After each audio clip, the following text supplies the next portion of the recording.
Welcome to the Michigan Golfer Show. Join us each week as we explore the people, the places, and the events that shape our great game. It's 2017 and we're at the Michigan Golf Show in Novi, Michigan.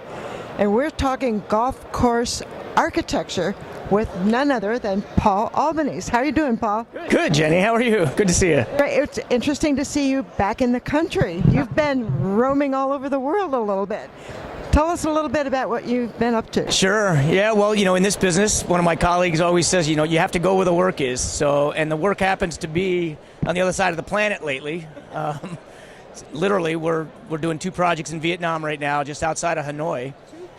Yeah, 2 of them, and phenomenal sites, great clients, and a really, really interesting culture over there in Vietnam to work with, and we're having the time of our lives.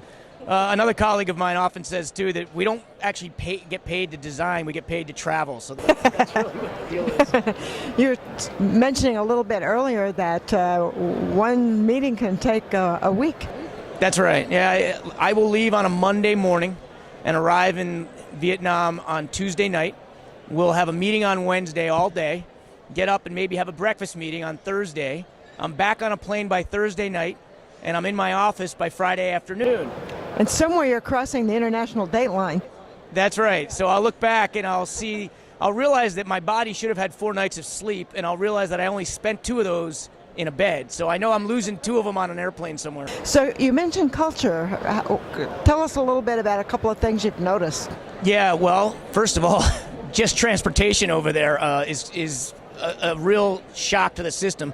I mean, there's more motorbikes and motorcycles over there than there are cars. I mean, we're talking thousands and thousands of motorcycles. So just getting over there is a shock when you get to the cities. And then dealing with the people, my clients, and the people over there who absolutely are very loving, sweet people. They're great to work with. They're very into golf. But what I've noticed about the culture of golf over in Vietnam is that they're really into the old style golf stuff. And when I say old style, I mean more like 1980s golf, not old in the beginning of golf, but they are caught up. Yes, they're very much into parkland, green golf, and we're trying to inspire them to do a little bit more of the brown is the new green type of thing. But they really are still more about the wall-to-wall coverage of green. Very interesting. And so, can you talk a little bit about the terrain and the? Yeah, sure. Yeah. Well, we've been lucky to have a site where we've got valleys on one course. You're playing down valleys on almost every hole, and they're filled with rocks. So we've named that course the Rock Valley Course. And then the other course is the Hillside Course, and it was literally built on the side of a hill, where we've had to move a tremendous amount of dirt just to make it playable. And I can't say I've ever moved this much dirt on a golf course project times 2. I mean, it's been really a crazy amount of dirt to move. But the land and the views off of the site are like nothing else I've seen, so it's quite beautiful. Are these going to be public, private? Good question. That is kind of an interesting part of the golf culture over there. They are what I would probably term semi-private or semi-resort-ish. They cater to the South Korean businessman, really. There's a South Korean factory, Samsung, has just opened a factory near our site. And the business plan for this project is truly to have those businessmen, when they're done working, come over and play this course. So they want to have villas, they want to have a high-end experience. So it's a high-end resort, but it's going to have a private component as well. Oh, so they'll have members. They'll have members as well. Oh, wow. Okay.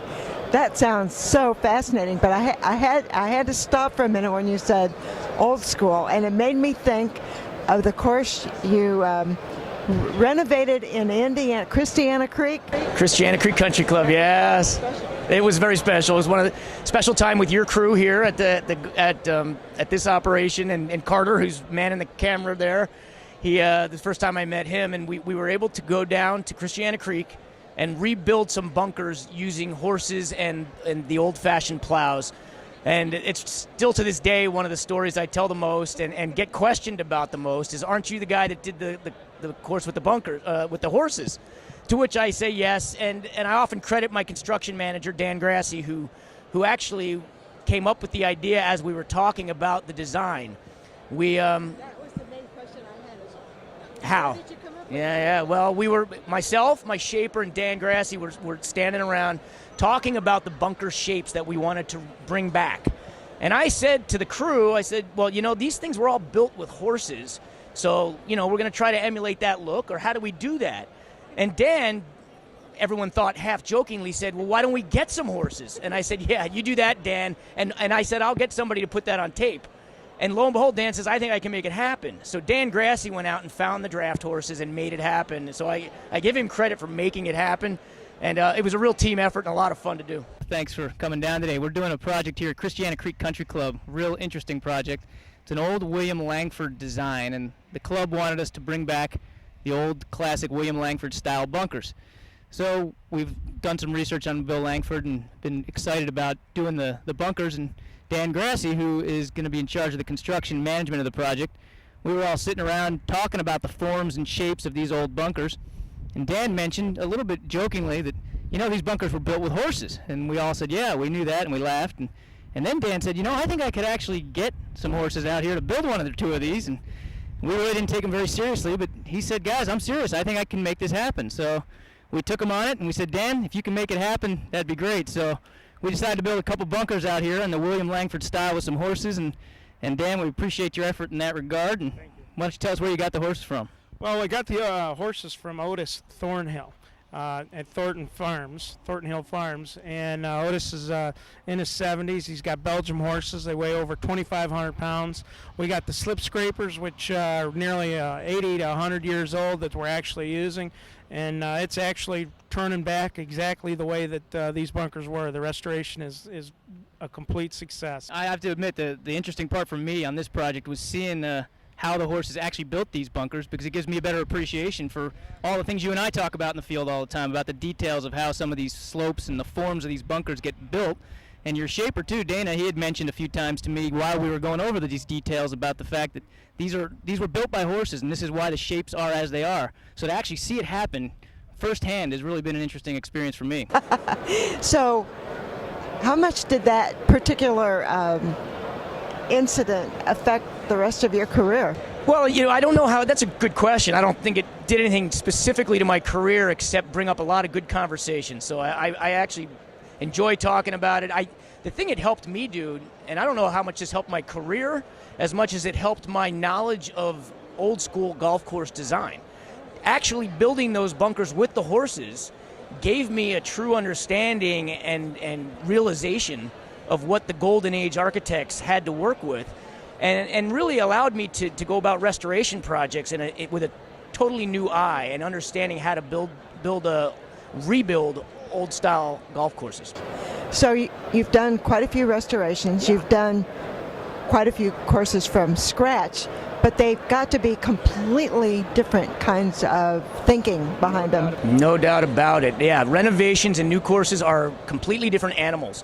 Well, first of all, for a renovation, usually if you're dealing with a country club who has 300 members, trying to get a plan together that's going to take into account all these members and really allow every golfer to experience the golf course the way it should is a true challenge. And working with committees and things like that on private clubs, you have to go about it in a different way versus a single owner who just wants to build a golf course from scratch where you have a blank slate. So renovation and new courses are very different. We like doing both. I really like the challenge of working on remodeling projects, specifically restoration projects.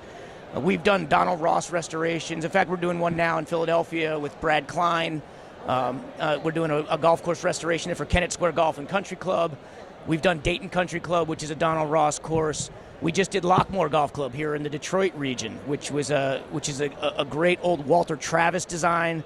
So we did the historical analysis on Walter Travis, and it finished up last year. We did the bunkers with Lockmore, and everyone at Lockmore is very pleased with the outcome, and Lockmore is very happy. So hopefully we'll continue to implement that master plan with Lockmore as we continue down the line. What's your favorite kind of land to work with? That's a good question, and you know what? I would say gently rolling, undulating land is the ideal land for golf courses. That's sand-based, more or less. So if you can get a piece of sand property that's got some gently undulating rolls, that's the ideal piece of land. And you've had some of that to work with, as in, say, Sweetgrass. Yeah, Sweetgrass was really a great piece of land. I mean, we saw that, and we knew we could put a golf course on that very easily, and it worked out great. About Sweetgrass, one of the things that's really cool about that is the bridges. Can you tell us about those? Sure, the bridges, another great product of our management team. And the design process, if you will. At the beginning of the project, we didn't foresee the bridges. In fact, we named it Sweetgrass, and throughout the project, some people even thought we might end up changing the name to the Seven Bridges Golf Course because the bridges became such a prominent piece of the design. As we were going through the design process or the construction process, somebody on the tribe found that the Department of Transportation was getting rid of some old bridges. And our construction manager, God bless him again, says, you know what, same guy, Dan Grassi, I think he came out and said, I think I can get those bridges from the Department of Transportation and get them onto the site and install them. And he was able to put 7 bridges on this golf course site that have become the focal point of this golf course in many ways. They're very narrow, they're old, they've got a rustic quality about them, and they really are. If you go up to the casino there, you'll see the pictures mostly focus on the bridges. I've actually seen the bridges, and they actually look like they've been there for a really long time. Really special. So it is. It's kind of fun. Yep. So what fun new things are you working on besides Vietnam? Well, we're actually, as you probably know, our company does a lot of the Pete Dye construction management work. So we just finished a project in Florida for Pete called Old Marsh Golf Club, which came out fantastic. The members down there couldn't be happier. And we're going to be finishing a course called Harbortown Golf Club, which is not the Harbortown that you're thinking of. It's another one it's in Maryland, just outside of Washington, D.C. And we're going to be finishing that up this year for Pete Dye. And as I said, we're going to do Kennett Square Golf and Country Club. We've got another project in Connecticut that we'll be working on called Bulls Bridge. It's a renovation project. And we're looking at some projects in the Dominican Republic as well. So we've got some other stuff on the boards, yeah, and possibly some other projects out in the Midwest. So you're staying really busy, and I'm wondering when you have time to run.